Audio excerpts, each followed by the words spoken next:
911, where's the emergency? I need a police. But my sister Stalker just came to the house, and I was outside, and he pulled right in front of me, and he looked like he was pulling a gun, so I just hit him. And then I need a police, please.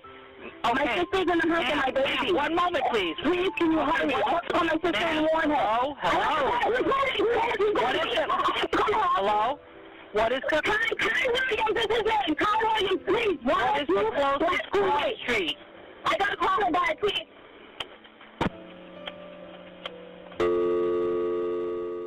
4 months before 18-year-old Larissa Barros was killed, she filed an injunction for protection against her boyfriend, Kai Williams. She wrote, "For almost 2 years, my life has been made miserable by Kai Williams." She said, "I feel unsafe. Myself and anyone around me are in danger. Kai has been unstable and jealous. I am afraid he will hurt me or my child if he gets the opportunity." Larissa also wrote, "Kai Williams has posted video on Instagram of him browsing a gun shop. I need to feel protected and safe." Thursday, Osceola County Sheriff's deputies found her body in her Blackpool Way home, dead from a gunshot wound. He loved Larissa to the highest level possible. And he's not accustomed to not getting his way. This is the story of 18-year-old Larissa Barros, a bright student who was at the top of her class. Sadly, Larissa was being harassed and stalked by her ex-boyfriend 20-year-old Kai Williams, who was also the father of her 15-month-old son.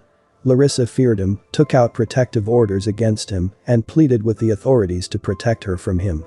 With only a couple weeks until graduation, he would break into her home and brutally take her life.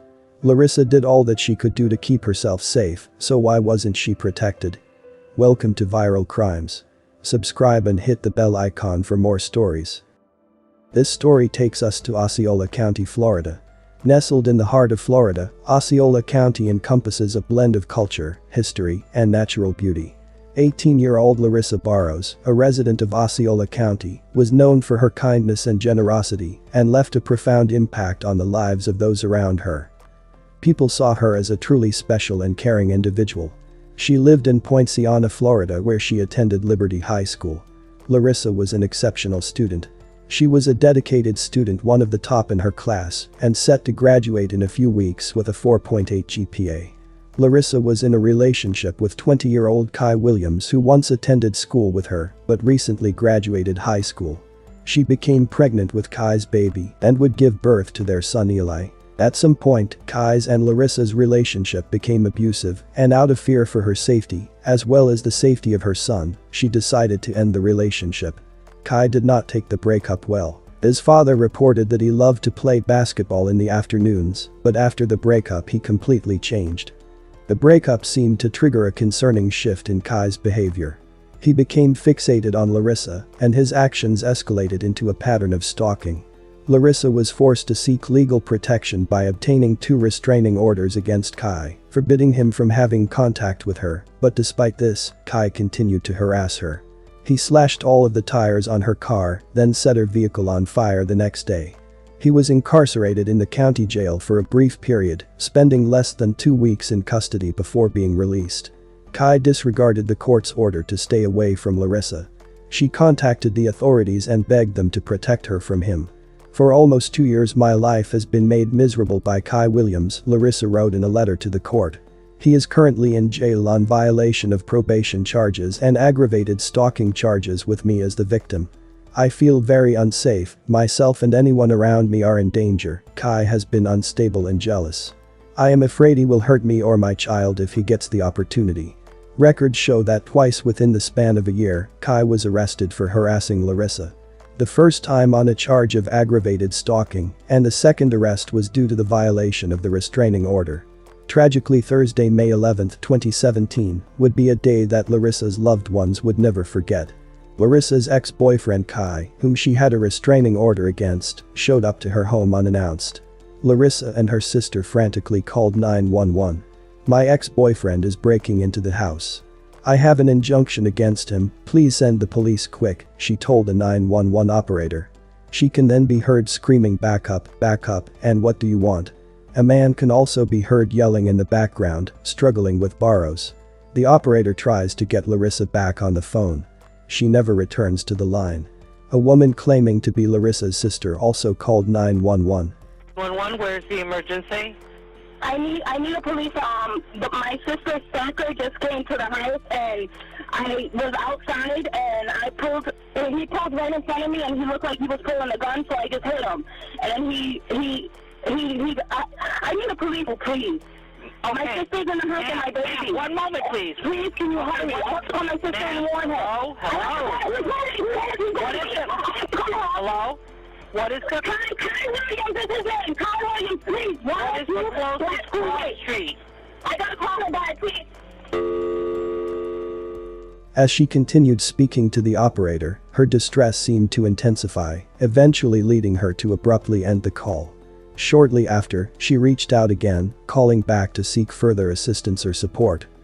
Roughly 2 minutes into the second call, she caught sight of Williams exiting the house, heading in her direction as he walked. "He's coming toward me. I don't know where to go. I think he just shot my sister. He probably shot my sister," the woman said. She breaks down in tears. "I should have killed him. I should have killed him. I should have killed him," the woman said. The operator attempted to prevent her from returning to the house or disconnecting the call. When the officers arrived in the neighborhood, Kai had already left the house and was located 2 blocks away. As the responding officers approached him, he ended himself with his gun.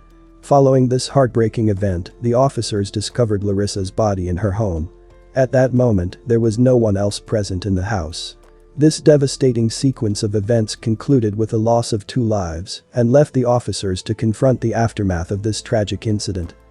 Now at 11, tragedy 2 weeks away from high school graduation. A young mom shot dead. Her ex-boyfriend turns a gun on himself.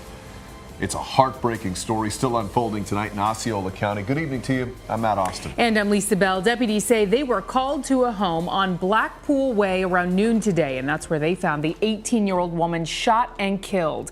News 6 reporter Eric Sandoval is live in Poinciana tonight with more. Eric? Yeah, Lisa, we found out this young mother was getting ready to walk the stage of graduation here at Liberty High School 2 weeks from tonight. Instead, her family is mourning a horrible loss.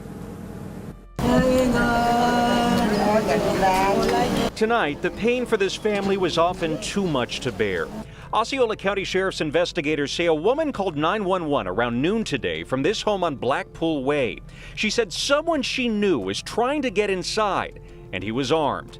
When deputies arrived, they say they confronted a man matching the description a block away, and that is when he pulled out his gun and shot himself.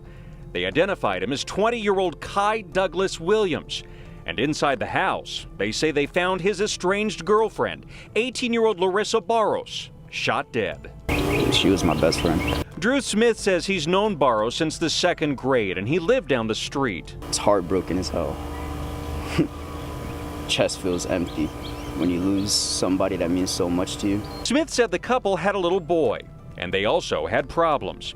News 6 investigated, and according to the Osceola County court records, Williams wasn't supposed to go near Barros. He had a restraining order after a case of domestic violence. Her friends tell us he set her car on fire here at school.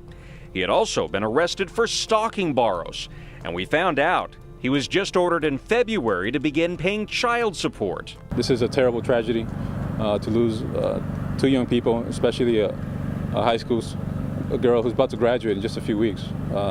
It's just horrible. Kevin Williams says after what happened yesterday, it's like his son was 2 different people. He's not accustomed to not getting his way. Kai Williams had been charged with aggravated battery and stalking last September for allegedly slashing all 4 of Larissa's tires and torching her car the next day.